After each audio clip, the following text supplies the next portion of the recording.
Peace and love, and welcome to Black Diamond Worldwide Outreach. Today we are celebrating our Love Sunday.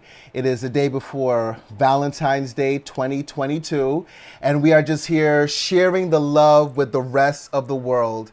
And what greater way we can do this than by celebrating Valentine's Day or Lover's Day. But we must first know that it is the love that we have for ourselves, the love that we have within us, that is the most important thing in the world. And once we have that love within us, we can share and spread that love into each person, place, thing, experience, whatever is before us in a great and a wonderful way. So come on, put your fists in the air and let's affirm this first affirmation. I love life and life loves me back. I love life and life loves me back. There is always love in my life. There is always love in my life. What a great and a powerful affirmation for us to do today and every day. Remembering that this faculty of love is the motion of the universe. It is the force behind everything that we do and everything that we are. And how great that we can celebrate this love. So I want us to talk about the different kinds of love that we celebrate. Most importantly, that romantic and intimate love that we share with our boyfriends, girlfriends, husbands, wives, significant others, whatever the case may be. Now, the first thing is about Valentine's Day, right? People always talk about Valentine's Day. Why should I celebrate it? You know, it's so commercialized. And my answer is always this. Listen, if you commercialize these holidays, they become commercial. But if you look at it as celebrating this spirit of love with the rest of the world, then it becomes something wonderful and meaningful. And as we celebrate with the world, we celebrate with our intimate partners in a great and a wonderful way. So why not? Just as we celebrate birthdays and anniversaries throughout the year, even those are commercialized, right? Anniversaries and birthdays, even those are commercialized, but we celebrate them anyway. Now, just a little history of Valentine's Day. It is, of course, named after Saint Valentine, who in the 3rd century was a Roman saint, and he died on February 14th.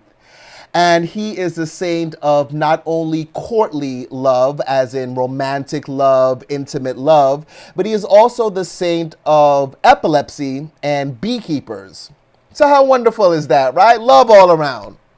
So that's why we celebrate. So again, happy Valentine's. Did I say that already? Happy Valentine's Day to you. Happy Lover's Day to you. I hope that this year you grow more in love with your partner, with your friends, with your family, but most of all, with yourself.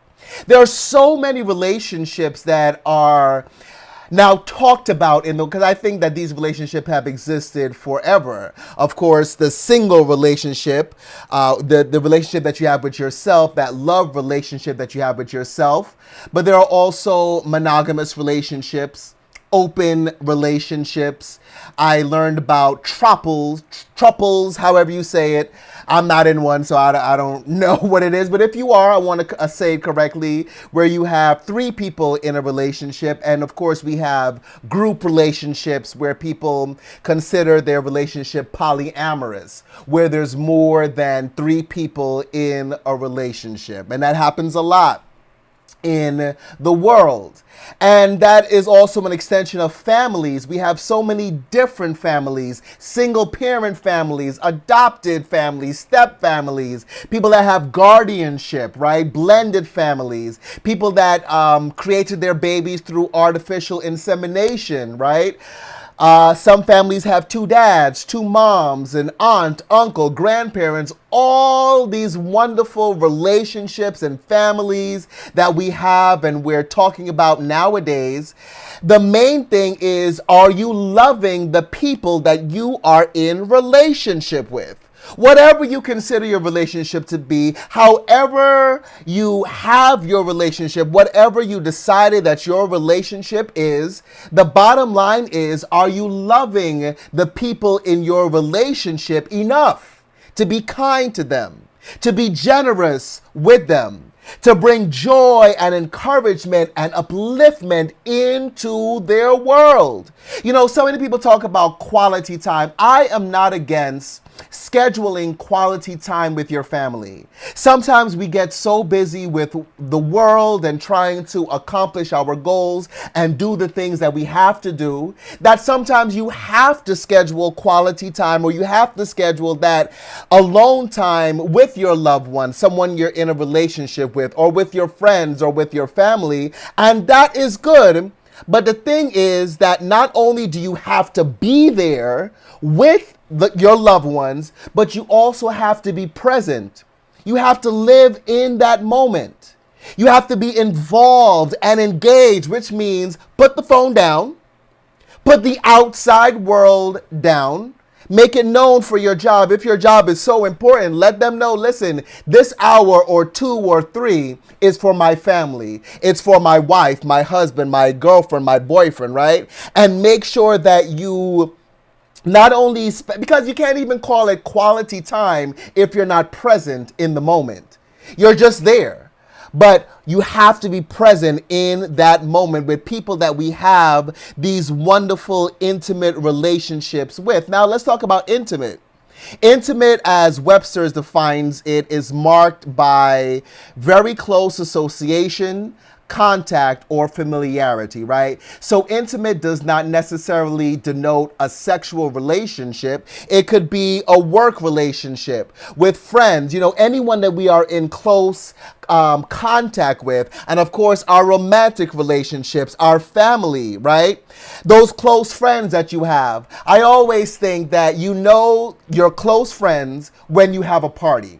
You have a party and you invite your family, your friends, your work friends, your bowling friends, friends that you've taken classes with, right?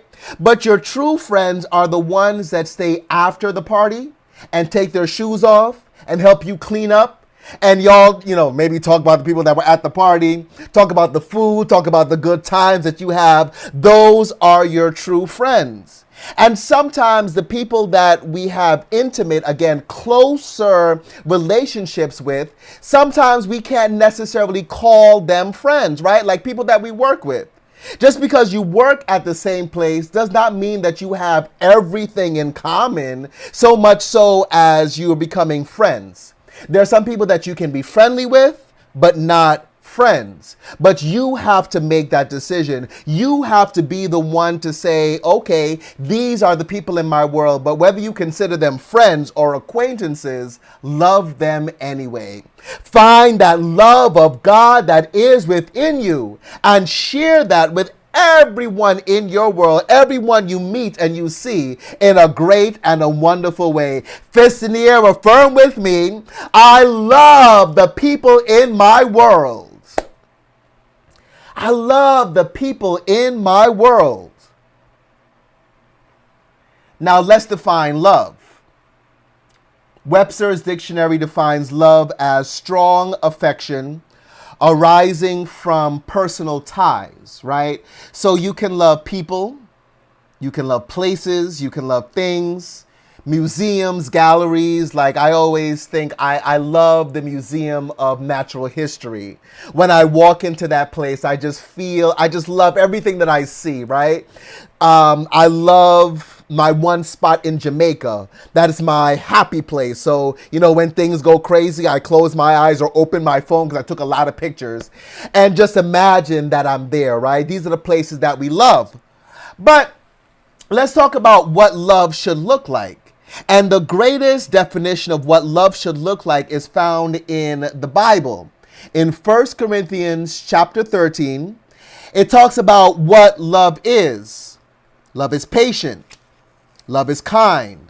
Love endures, right? Love endures through anything and everything in our world. It is not jealous. It is not envious. I look at people in these relationships and they're checking phones, give me your phone, let me see who you're texting. If you don't trust the person enough that you're laying down with every night, if you don't trust that person enough, where you don't need to check their phone, where you know that they are committed 100% to the relationship, then that is not the relationships you need to be in. People are allowing their relationship to turn them into a lunatic.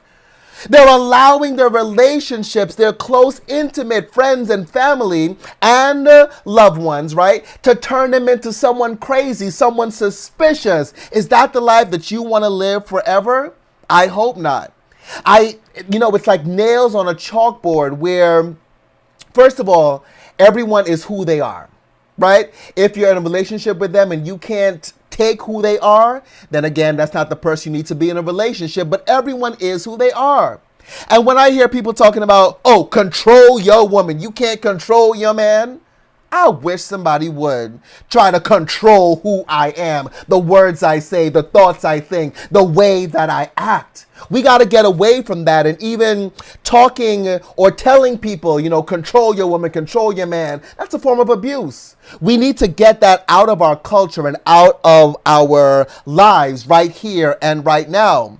This is how love should look. Not jealous, not envious, not boastful, not possessive. I hear people say, my husband, my wife. And it's good to have these wonderful relationships, but we have to realize if we're possessing someone. I hear people in relationships, telling people what they should wear, right? Who they should talk to, the friends that they should keep. You can suggest it, but again, the person is an individual. Our wives, our husbands, our girlfriends, boyfriends, our significant others are not our property, and we are not their property, right? It's all about self-expression. It's all about loving the person for who they are and deciding whether that is what we want in our lives. That is what love should look like. It is not vain. It is not rude. It is not unbecoming. It's not touchy. There's some people that their love is so touchy. It's like, what's the expression? Fragile like a bomb, right? There's some people that the moment you do something to them, or they say, if you love me, you wouldn't do this. If you love me, you would do this or do that, right? Love is not fretful or resentful. It is not self-seeking, but it rejoices in truth.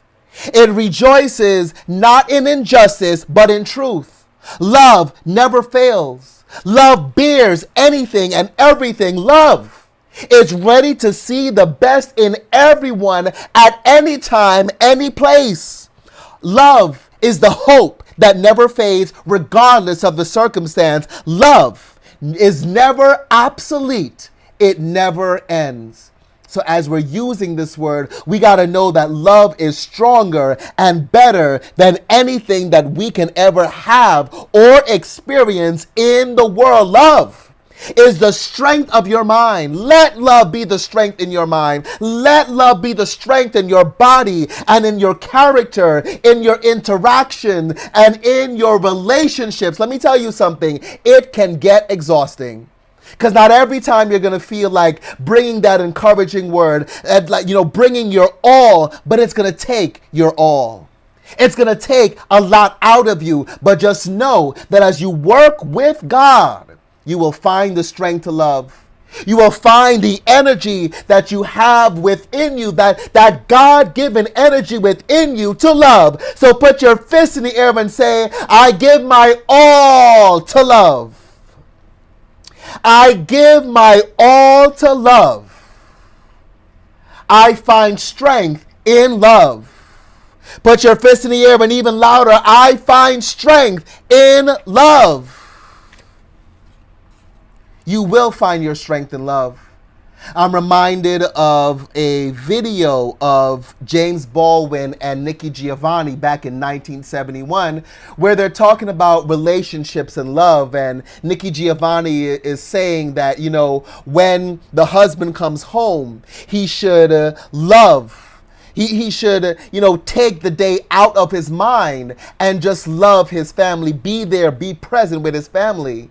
And James Baldwin was coming from the other side and saying, he has to smile in his boss's face all day long, smile at the customers, smile at this person, kind of tap dance his way through life. So when he comes home, he's depressed, he's despondent. He doesn't want to pretend to love. There are so many relationships that are going on with this situation, that because of what is going on in the job, because of what's going on in the world and in the finances, they don't have the strength to love. But I'm telling you right here, right now, there is love in you. You will find the strength in you to love and love completely and wonderfully in this great, wonderful, amazing, fantastic world. Now, when I do weddings, one of the things I try to remind people is, you're coming together in this union. You're making this vow before God and your friends and your family and, of course, to each other. But you must find time to be alone. Like the keys on a piano. When you look at the piano, the keys are separate and alone. But when you play them together, they make heavenly music. That is what your marriage should be, what your relationships should be. That as you separate, as you find time to be with yourself, when you come together, you make the love even sweeter. You make the relationship even better. So you must always have a date night, of course, but you must always find time to be alone. That's why I love the idea of a she shed or a man cave, right? And we can switch those around. We can have a mom cave or a he shed, right? When you're coming home, find time, not at the bar drinking and getting drunk, right? But maybe sit in your car for a minute, go to a park and overlook and just breathe. Get yourself ready to share the love with your family, with your loved ones when you get home. Identify, here's a big thing now, identify and articulate with your partner. Again, relationships, I talked about this last week, relationships about relating to one another. So we have to go within ourselves so we are able to articulate and then share with our partner our love language. Some people like to cook. Some people like to bake or buy something, that is their love language. Can you articulate what your love language is? Can you articulate how you best share your love with your significant other, with the other person, with your family, your friends, and also articulate your fight language? Do you shut down? Do you have to step away for a minute?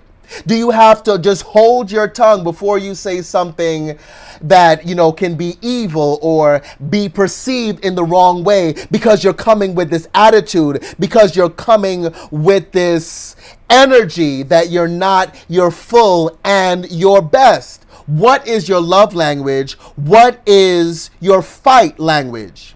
At the end of it all, you should always want to improve for yourself. Not for the marriage or any, and it's good to want to improve your marriage, but let's work on improving ourselves first. The thoughts that we think, the words that we use in our world. How do we react? How do we overreact? It's all about compromise, right? There's a song by Meatloaf. He died last month, but his most popular song is, I would do anything for love, but I won't do that. We have to set our boundaries. Remember, when we're interacting with people, especially when we're starting to build a relationship, or even if you've been in a relationship for decades, we always are training people how to talk to us, how to treat us, right? And we must always have this in our mind that, okay, if the person comes to us and says, this is how I want to be treated, this is how I want to be spoken to, we have to say, okay, I can do that, or that's not something that I'm comfortable with. Our relationships are all about compromise, but still keep the essence of who you are, right? It is about compromise, but you have to know if you're willing to go that extra step. If you're willing to give that person all that they are asking for, but not lose the essence of who you are.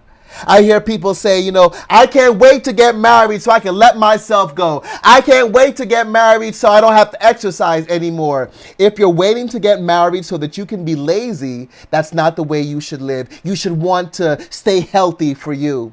You should want to stay loving, peaceful, joyous for you. And then that trickles into your relationships. People send their representative out on the first date, or even into their relationships while they're dating. They don't do too much because they figure that some part of them is ugly and won't be attractive to the next person. But you have to be who you are.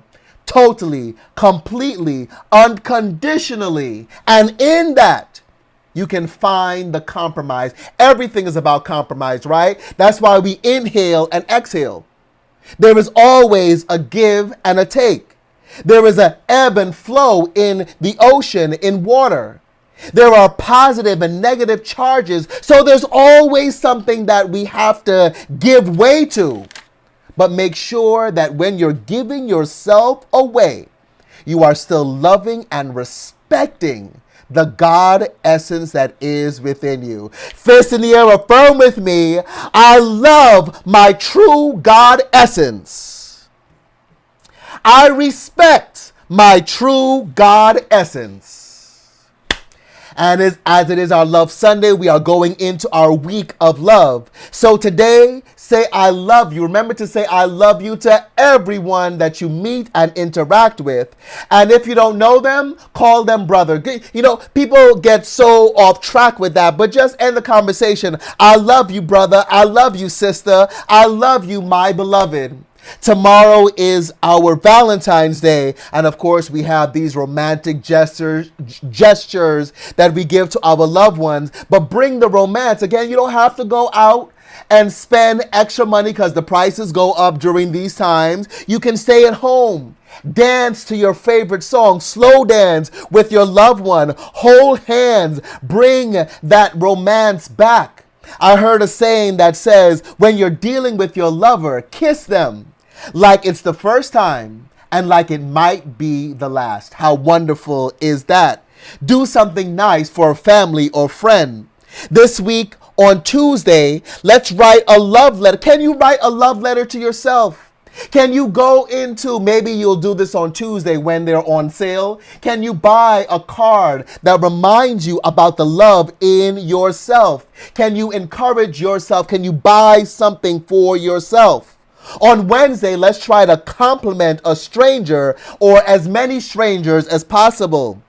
Even on social media, you log on, let's try to compliment people in our world, in our orbit.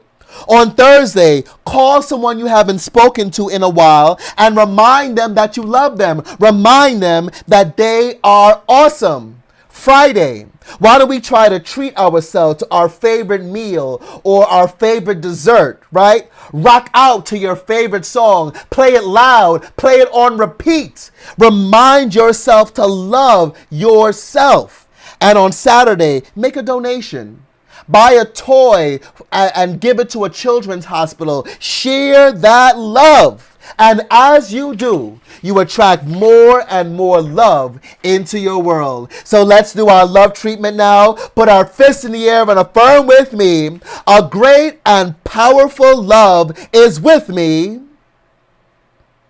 in me, and all around me always. Do that little, I don't know if I'm doing the Cabbage Patch or the Bogle. I don't know what I'm doing, but I'm dancing, having a good time in love. Fist in the air. I nurture my mind with love. I heal my body with love. I fill my relationships with love.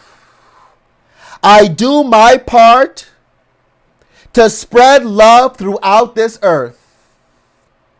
I am God's perfect expression of love today and every day. It is so in love. Praise God. It is so in love.